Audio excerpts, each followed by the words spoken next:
Hello, my name's Rosanna and today I'm going to show you how to make this leather earpod case made with 2mm thick vegetable tanned leather, complete with a press fastener and 3cm diameter split ring on the back to hang it on your keys or on your belt. You will need a ruler, a hammer, a marking pen, edge slicker, gum tragacanth, bulldog clips, a creaser, a 6mm hole punch, a rotary hole punch, lighter or matches, scalpel, rotary cutter, an awl, 6mm pricking iron, a press fastener set, a 3cm split ring, 2 double cap rivets, spray mount or glue, a lacing pony, some thread, 2 harness needles, a snipper or pair of scissors, a mat and thick bit of scrap leather, some clamps, contact adhesives such as Evo Stick and a spatula, and some sandpaper. You will need to print out the templates from the PDF document. I suggest cutting them out and mounting them onto card before cutting them out properly. This way they'll last longer. Cut carefully with a metal ruler and rotary cutter or scalpel, like this, and then round off the curves on the back tab using a scalpel, cutting in small increments, like so. Then using the 3mm hole on the hole punch, punch out all the holes on the back tab and sections 1 and 2. Next, to cut out the oblong on section 1, using the 6mm hole punch and the mat, punch out each side of the oblong carefully with the mallet or hammer, like so, and then remove any more material using the scalpel to create your oblong. Next, collect some vegetable tan leather. I'm using 2mm thick tan leather here. Place your templates on top and then mark carefully around each piece with the pen, as you can see here, marking all the holes as well, and then carefully cut out with a ruler and rotary cutter. Then, using the template for section 1 as a guide, place it back on top of the leather and cut around the curve with the scalpel as you did for the template. And then repeat this on the other side, as you can see here. And then do the same for both ends of the back tab. Taking the rotary hole punch, punch out the holes on the 3mm size hole on all the pieces except the middle hole on section 2. This comes later. Now, using the 6mm hole punch, as you did for the card template, punch out the oblong shape on section 1, like so, and then carefully cut out any excess leather with the scalpel, as you can see. The template shows the area for gluing in red on the back of the middle section of section 2, so we need to mark this out on the back of the leather as shown here. It's 1 centimetre deep, so I'm using the grid to mark that out,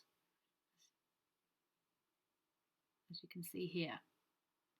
Now, using sandpaper, rough up the leather to create a key for the glue, and then we need to do the same on the front of the top of section 1.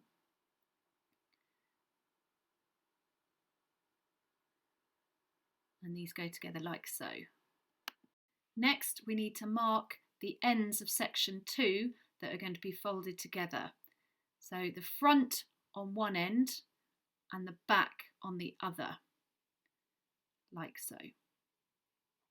Then, using a block and scalpel, you skive off the excess leather, taking it down to half the thickness.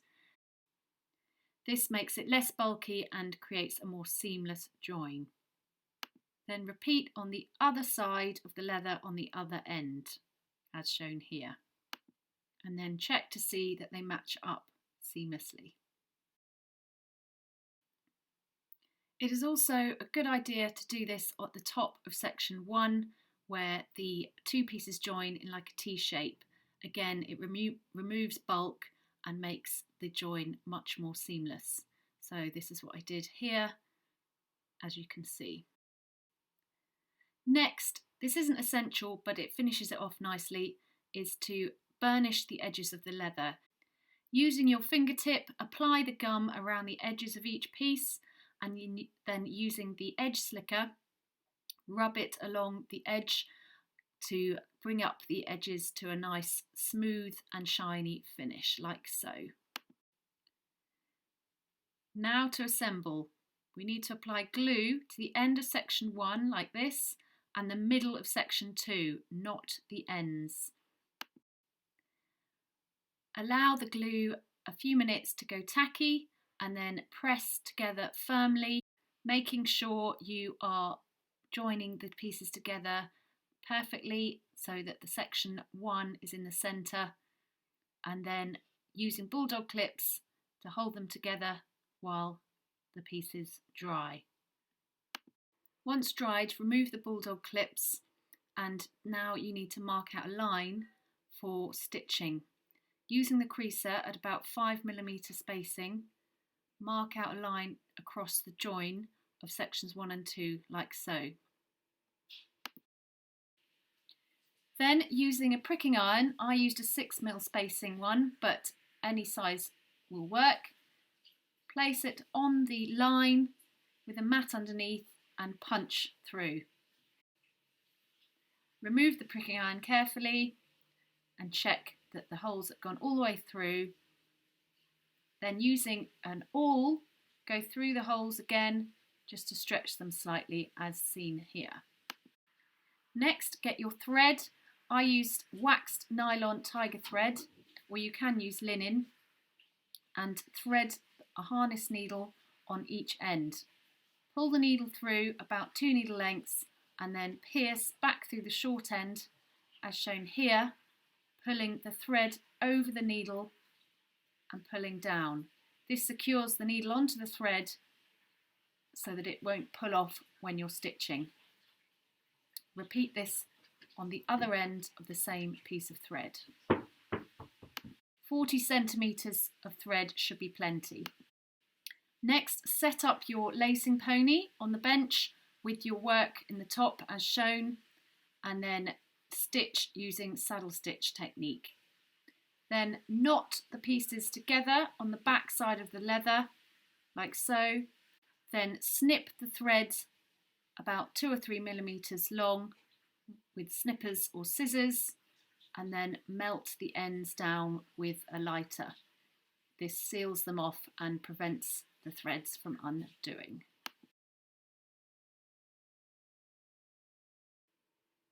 Now sections 1 and 2 are joined in this T shape, take the ear pod case and wrap around the leather to check that it fits neatly.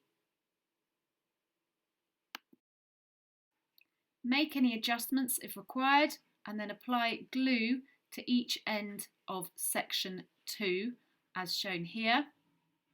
Leave it to go tacky and then wrap around the ear pod case, carefully making sure you don't get any glue on the case, and press firmly together.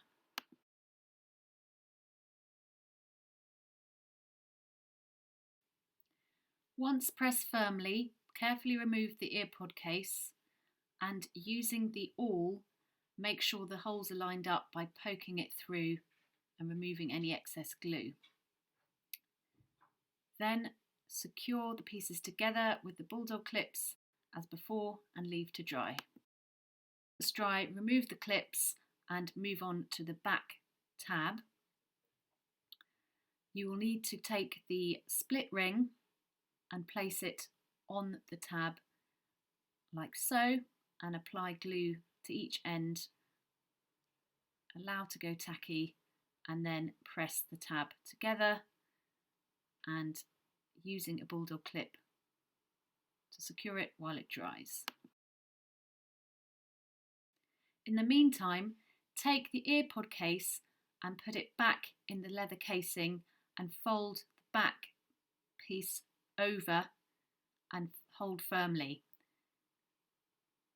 Then, taking a pen, mark where the piece of leather folds over and joins the back of section 2, as shown here.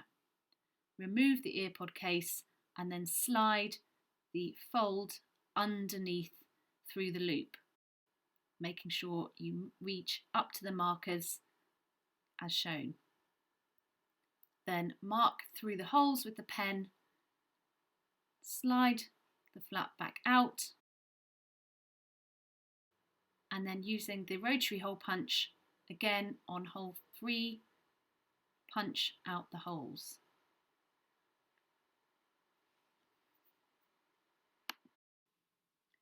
Make sure they line up, and when you're happy that they do, collect the rivets.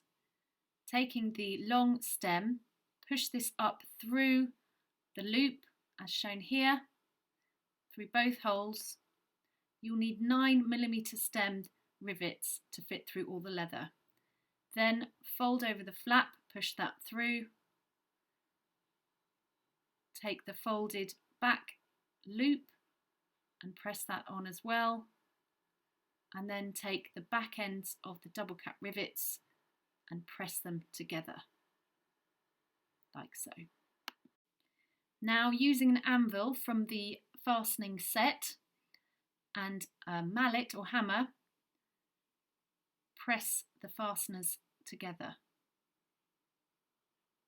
If you have a rivet tool, then use this instead. Check the rivets are secure.